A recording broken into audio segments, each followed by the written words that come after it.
Coming home from hip surgery on crutches, I found my suitcase on the porch. Serena's note said, "I'm done cleaning up after you."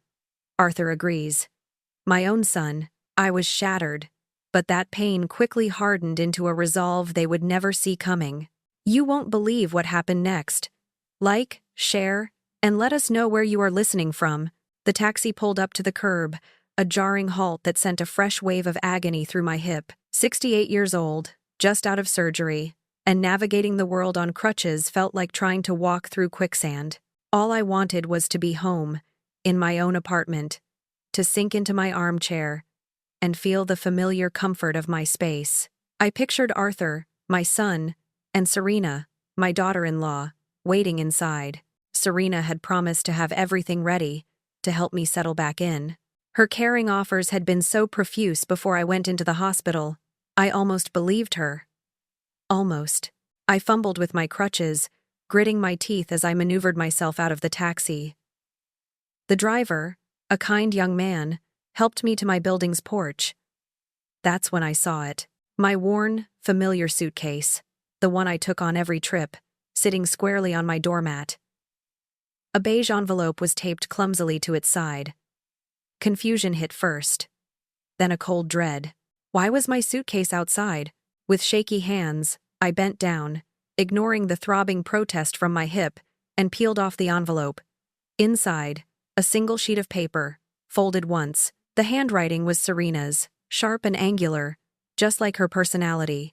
My eyes scanned the words, each one a hammer blow to my chest. I am not your maid anymore. I'm done cleaning up after you and your messes. You are old, useless, and a burden. Don't bother calling Arthur. He agrees with me. The world tilted. The words blurred, then sharpened, searing themselves into my mind. Old, useless, burden. And Arthur. My son. He agreed. The man I had raised, the child I loved unconditionally, had stood by while his wife penned this venomous note and left me, his mother, on crutches, stranded on my own porch.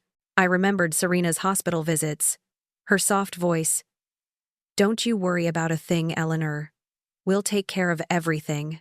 Her insistence on handling my mail, my bills, even arranging my grocery deliveries. She'd always painted herself as the dutiful daughter-in-law, the selfless caregiver. Each caring gesture now replayed in my mind, twisted and grotesque, like a scene from a horror movie, where the villain smiles sweetly while sharpening a knife behind their back. She'd even helped me pack that very suitcase for the hospital, telling me not to worry about unpacking it when I got back. Now I knew why. Over the past 2 years, Serena had been a subtle, insidious poison. It started with small comments. "Are you sure you want to climb that step stool, Eleanor? You're not as agile as you used to be." Or, "Let me handle that paperwork. You know how forgetful you can get sometimes." Each remark, delivered with a saccharine smile, was a tiny chip at my confidence, eroding my independence until I started to question myself. I'd laugh them off sometimes, but they stuck, making me hesitate, making me doubt my own capabilities. Arthur, my sweet, kind son, seemed so happy with Serena. He loved her deeply, and that happiness blinded me to the glaring red flags that were waving right in front of my face. I wanted him to be happy, truly, and if that meant tolerating Serena's peculiar habits, I was willing. A shadow fell over me. "Eleanor? Are you all right, dear?" It was Miss Lee, my neighbor from across the hall, holding a bag of groceries. Her brow was furrowed with concern. I forced a weak smile, my heart pounding in my ears. "Oh, hello, Miss Lee. Just enjoying the fresh air," I lied, clutching the note tightly in my hand. I couldn't tell her. Not yet. The shame, the humiliation, was too great. She nodded slowly, still looking doubtful, before continuing into her apartment. The moment she was gone, the facade crumbled. The pain in my hip was nothing compared to the ache in my chest. Alone, utterly alone, with a cruel note and a suitcase full of my belongings, I felt the full weight of abandonment. I reached for my key, my hand trembling. It slid into the lock, clicked open, and I pushed the door open with my crutch. As I stepped inside, my eyes fell on the small hook by the door where Arthur always kept his spare key to my apartment. It was gone. The small, familiar silver key was simply not there. The emptiness on the hook was a final, stark symbol of our estrangement. It was over. He had cut me off, completely.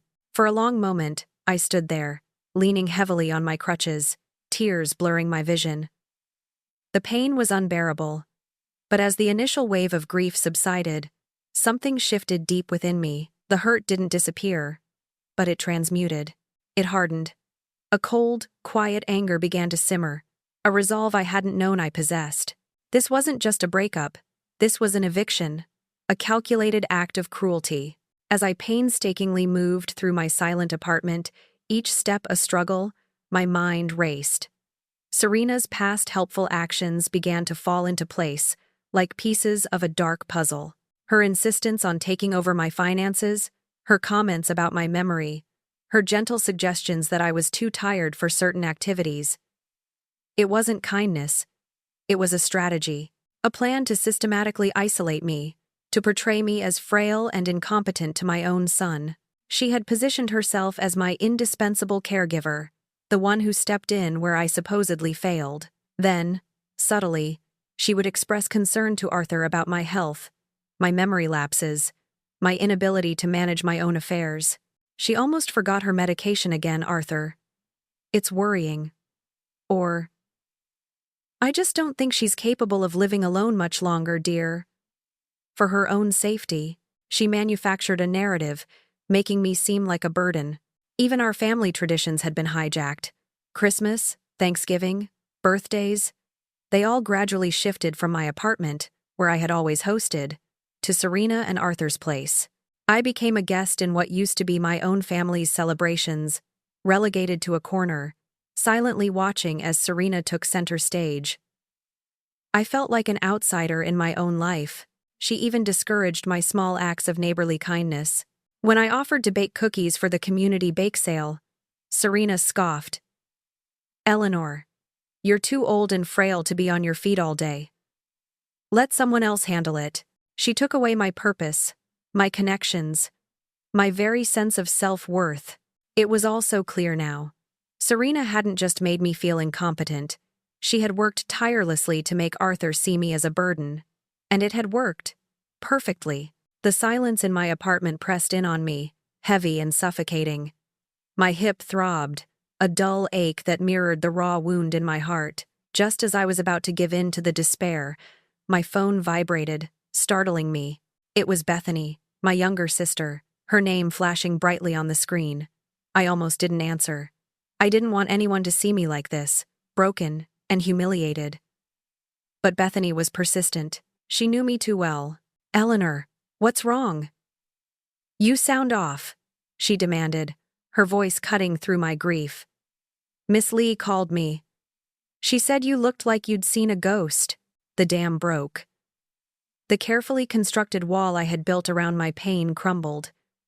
Tears streamed down my face, hot and furious. I told her everything, the words tumbling out in a rush, choked with sobs. The suitcase, the brutal note, Arthur's betrayal, his cold silence, the sheer, calculated cruelty of it all. A moment of stunned silence from Bethany, then her voice erupted, sharp and laced with fury. That vindictive little witch, I knew it. I never liked her, Eleanor. Not one bit. Always putting on airs, always with that fake smile. And Arthur, how could he let her do this to you? Her outrage was a balm to my aching soul, a confirmation that I wasn't crazy, that this wasn't some exaggerated reaction on my part. Remember that beautiful pearl necklace I gave her for her wedding? The one from Grandma? Bethany scoffed. She swore she'd cherish it. And what about all the times you helped them out financially? That down payment for their apartment? You always gave, Eleanor. Always. Never asked for anything in return. Bethany's words struck a chord. She was right. I had been nothing but generous. The pearl necklace, a family heirloom, a symbol of love and continuity. The substantial sum I gave them for their apartment? A gift, not a loan, to help them start their life together. I had gone above and beyond, not out of obligation, but out of love for my son and a genuine desire for their happiness. I had never been demanding, never been a burden. The realization ignited a different kind of fire in me, a pure, unadulterated anger that replaced the crushing despair. This wasn't just unfair, it was a heinous betrayal. The next morning, Bethany arrived, a whirlwind of determined energy. She swept into my apartment, her eyes scanning my pale face with concern. "This is calculated, Eleanor," she stated, her jaw tight. "No doubt about it. We're going to figure this out." Just as she poured me a cup of tea, there was a knock on the door. A young man in a smart suit stood on my porch, a leather satchel in his hand.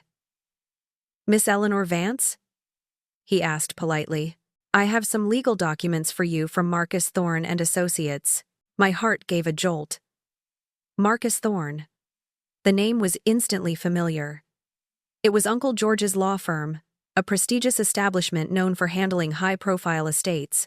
Uncle George, my mother's brother, a quiet, eccentric man who had always kept to himself, had passed away a few months prior. I hadn't expected anything from him.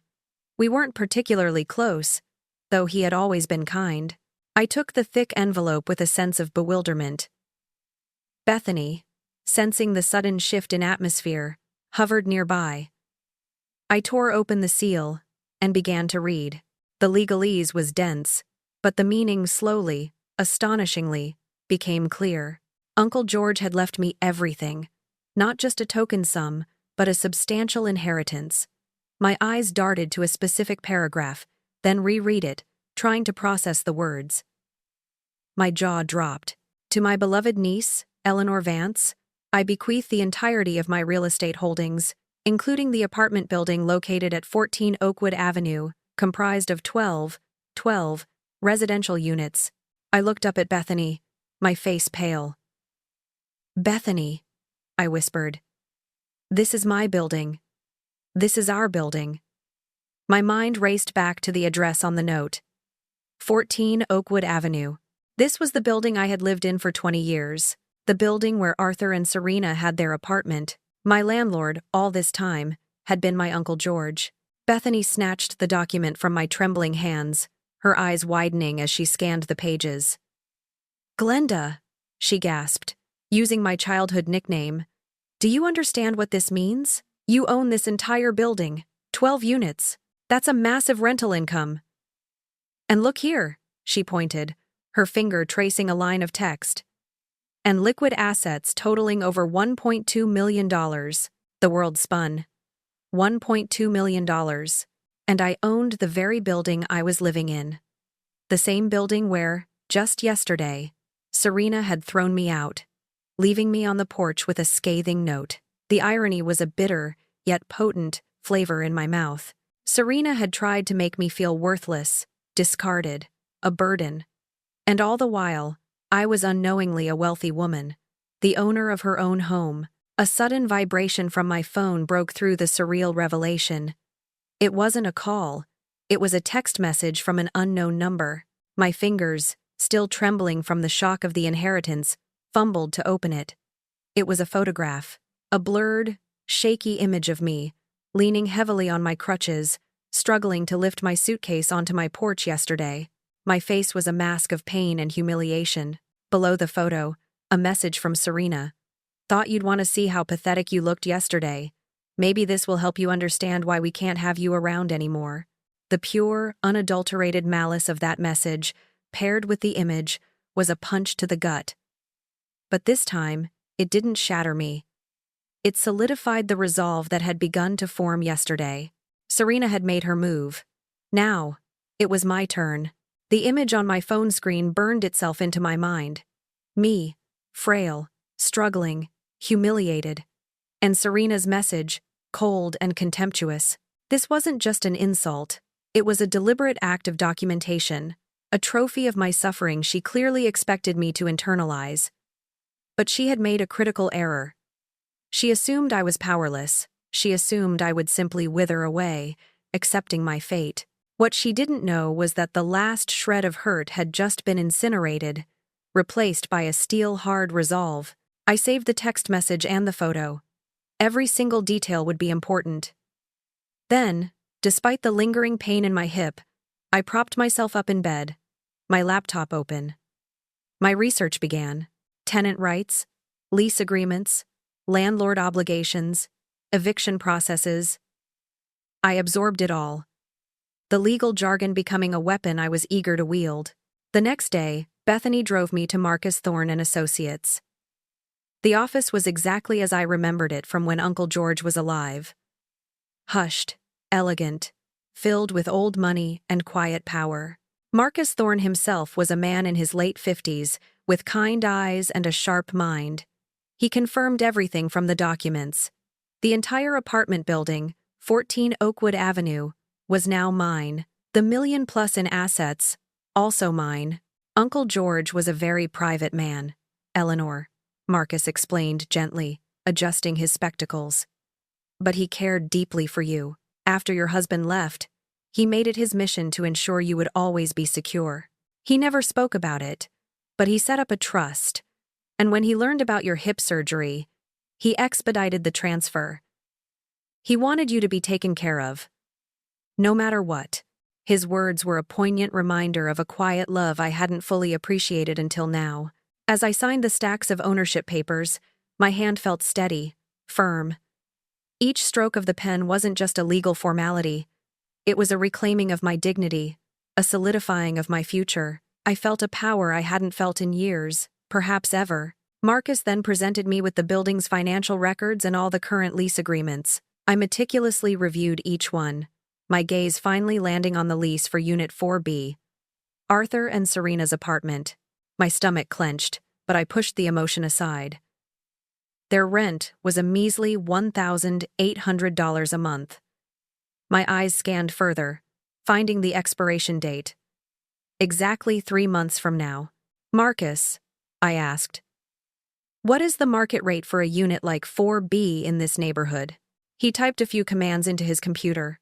Let's see.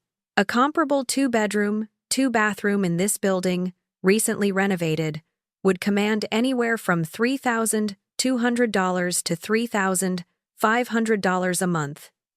Easily. The current rent they're paying is significantly below market value, likely a favor from Uncle George. Another confirmation of his silent care for me, even for Arthur. Marcus then walked me through the lease renewal process. You need to provide notice 60 days prior to the lease expiration if you intend to change the terms or not renew it. If they don't accept the new terms, they have to vacate. The legal framework was clear, precise, and entirely within my control. Over the next few weeks, I transformed into a student of property management.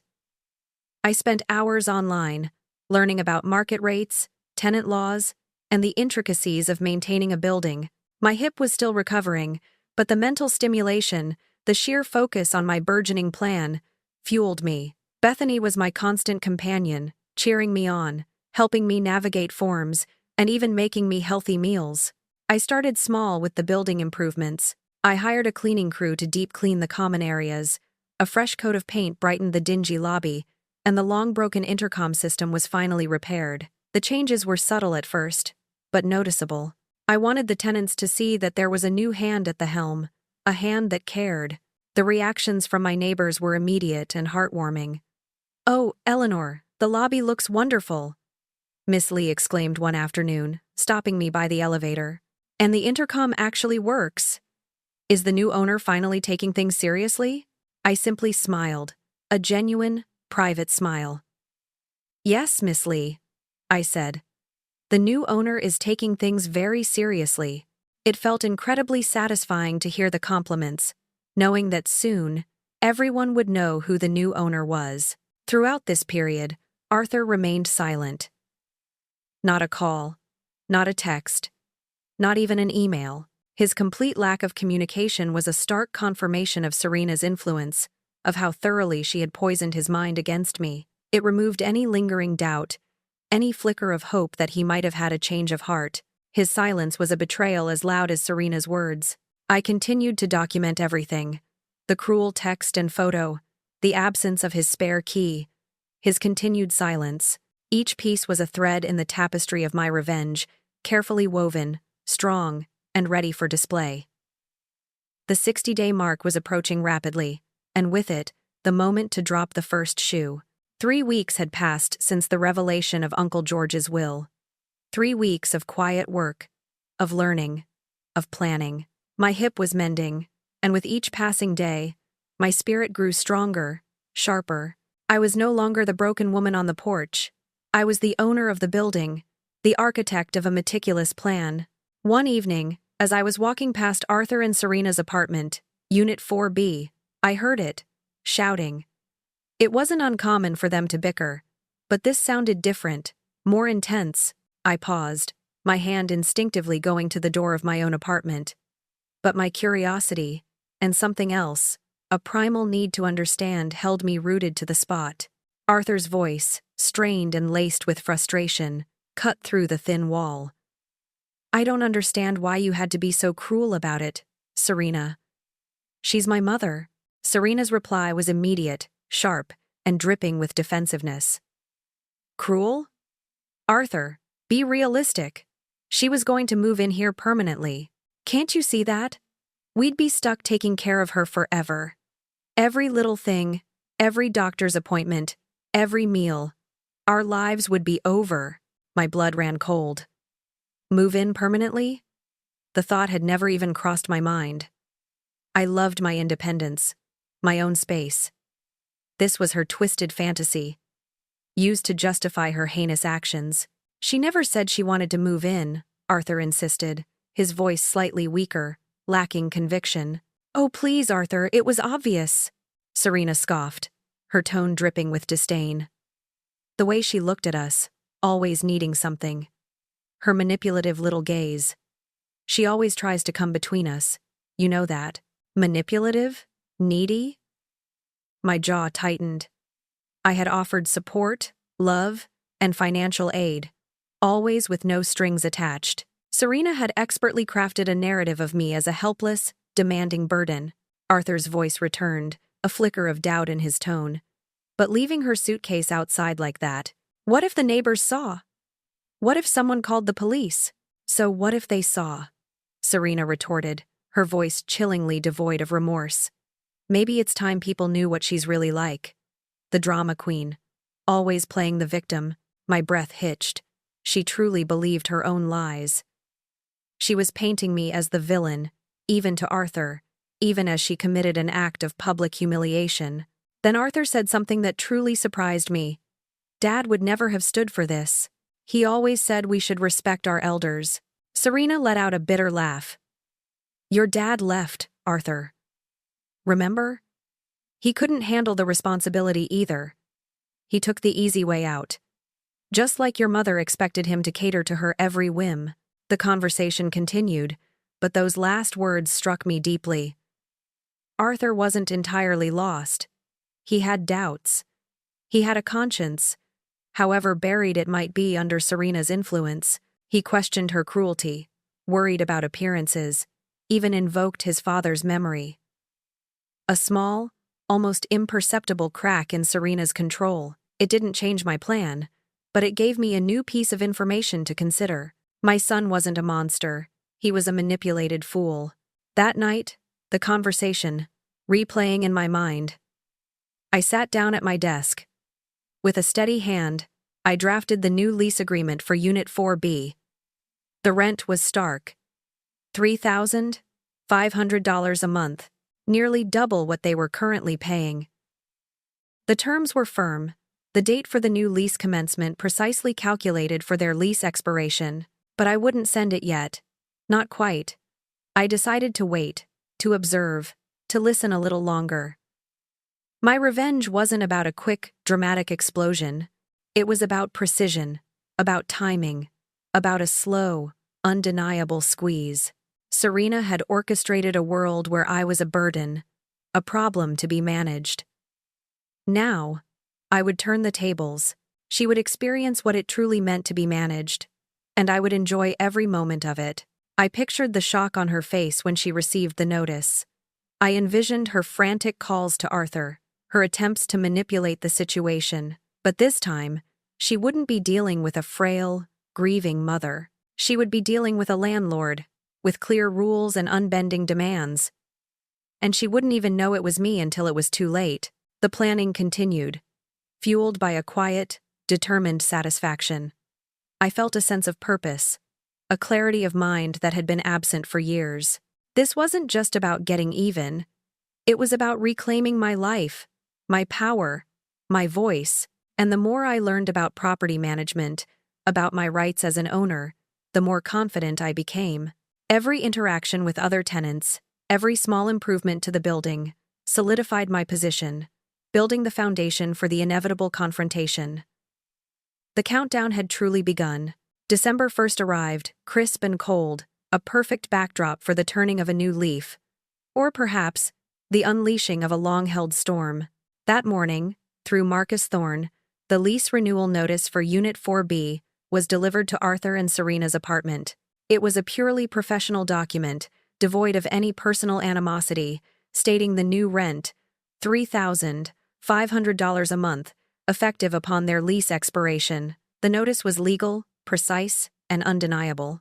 Just 4 hours later, a furious pounding rattled my apartment door. I knew exactly who it was.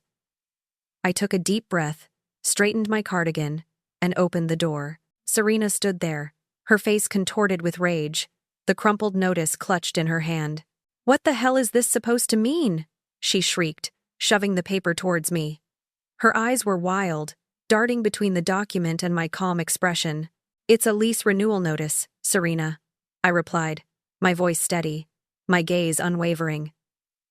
"Your current lease expires in 3 months. This offers new terms for a renewal." "A lease renewal?" she scoffed, a sneer twisting her lips. "This is harassment. You can't just double our rent. Who do you think you are?" This was the moment. The culmination of weeks of planning, of enduring their cruelty, of reclaiming my power. I allowed a slow, deliberate smile to form on my lips. "I'm the owner of this building, Serena," I said, each word a hammer blow. "I'm your landlord." Serena's face drained of all color. Her mouth opened and closed, but no sound came out. She looked at me as if I had sprouted a second head.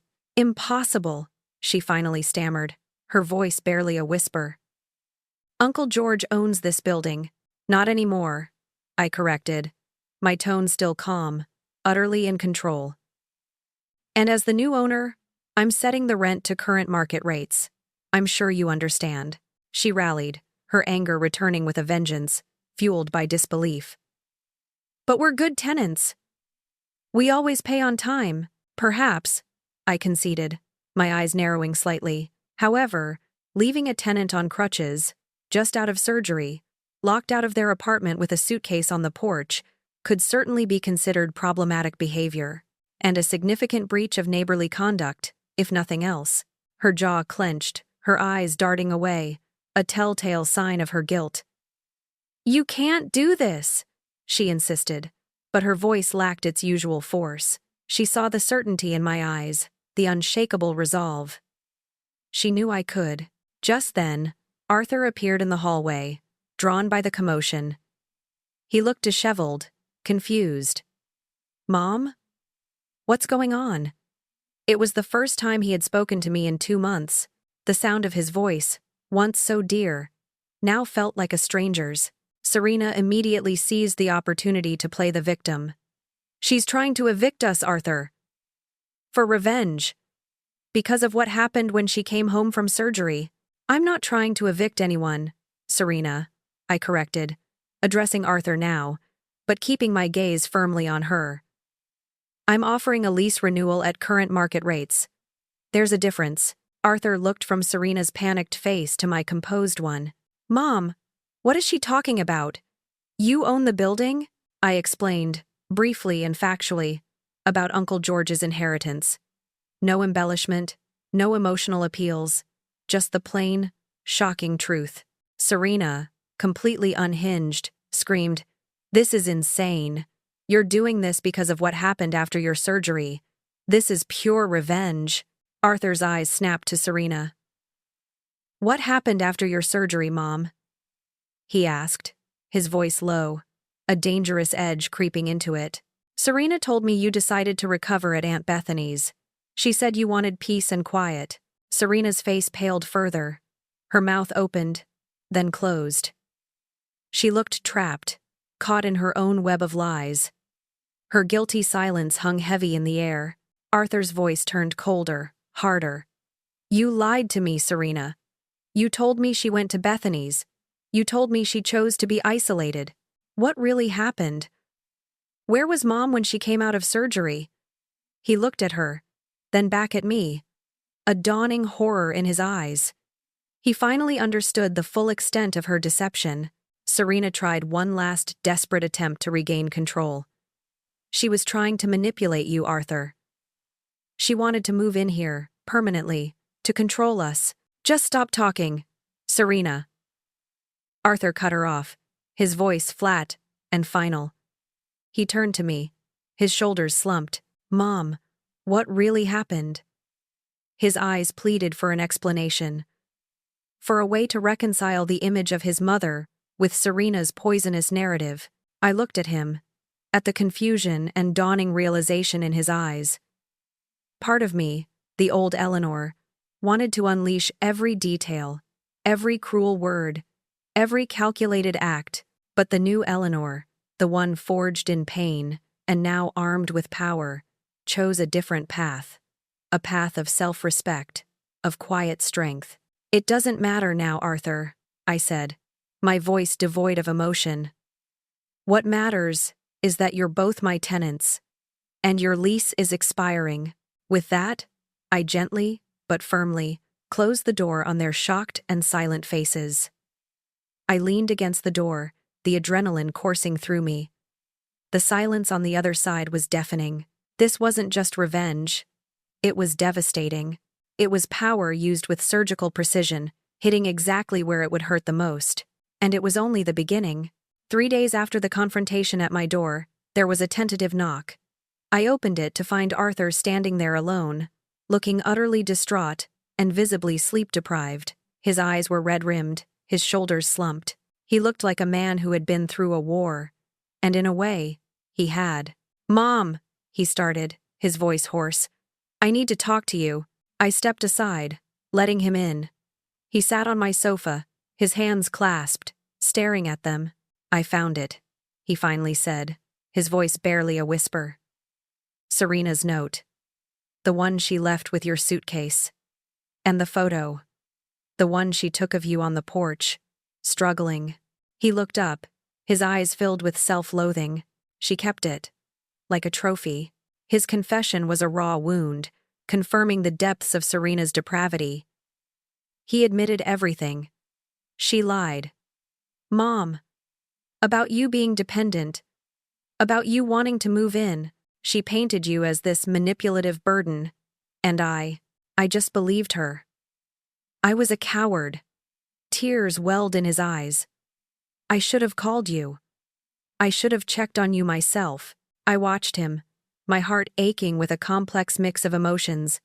A mother's love, a son's betrayal, and the harsh reality of the truth. "No, Arthur," I said, my voice soft but firm. "You shouldn't have just believed her. You should have known me better." I offered no false comfort, no immediate forgiveness. He needed to sit in the truth of his actions. He nodded, tears silently tracking down his face. "I've filed for divorce from Serena," he announced, the words heavy with resignation. I realized I loved the person she pretended to be, not who she actually was. She built a life based on lies, and I was too blind to see it. He looked around my bright, well-kept apartment. "Your life is more than fine. You're not a burden at all. Everything she said about you was a lie." He paused, taking a shaky breath. "She's crying constantly. She can't afford the new rent, Mom. She wants you to reconsider." He almost sounded apologetic for her. "Could you explain the rent increase? Not for her. For me. I need to understand." So I explained it all. I laid out Serena's 2-year campaign of subtle manipulation, how she systematically isolated me, making me seem intrusive and needy. I spoke of the pearl necklace, the down payment for their apartment, my genuine love and generosity. Then I shifted to my responsibility as a landlord. The rent increase is about market value, Arthur. It's about managing my inheritance responsibly, securing my future. And it's about drawing a very clear line. I met his gaze, my eyes unwavering. I'm not going to subsidize the housing of someone who treated me with such cruelty. That's not revenge. That's self-respect. He sat there, processing my words, a new understanding dawning on his face. He finally seemed to realize the depth of Serena's treachery and his own complicity. "You're not asking me to choose, are you?" he murmured. "No, Arthur," I replied. "You already chose when you believed her." My words were not meant to wound, but to clarify. I won't be dependent on disposable people again, not for my emotional needs, and certainly not for my financial ones. He looked up, a glimmer of resolve in his eyes. "Serena's been trying to control everything in the divorce, making threats, but I'm not going to let her. I'm choosing honesty. I'm choosing you, Mom."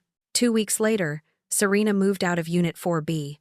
Not a word, not a glance in my direction. She simply packed her things and vanished, leaving behind an empty apartment and a silence that felt surprisingly peaceful. Arthur returned to my apartment a few days later, a lightness in his step I hadn't seen in years. "Mom," he said, a genuine smile on his face. "How about that trip to Ireland we always talked about? Just the two of us?" A small smile touched my lips. I saw it then. Truly saw it. He was trying. He was finding his way back. "I'd like that very much, Arthur." 3 months later, we stood on the cliffs of Moher, the wild Atlantic wind whipping around us, the vastness of the sea stretching to the horizon. It was breathtaking. Arthur turned to me, his eyes clear and sincere. "Thank you, Mom, for not giving up on me." I reached out, taking his hand. "You're my child, Arthur. Some bonds can't be broken, even when they're badly damaged." We spent 2 weeks in Ireland, not just seeing the sights, but rebuilding. We talked about everything. His childhood, his marriage, my pain, his regrets. It wasn't easy, but it was honest, and it was a start. When we returned, Arthur found a new apartment, creating the necessary space for him to heal and grow, to rediscover who he was outside of Serena's shadow. My building thrived. The new tenants were wonderful, the rental income stable, and my financial security ensured. I had invested wisely, and the peace of mind was immeasurable. Sometimes, as I walked past Serena's old apartment, now occupied by a lovely young couple, I would think of her note. She wasn't anything to me at all. And that, I discovered, was the most liberating feeling in the world.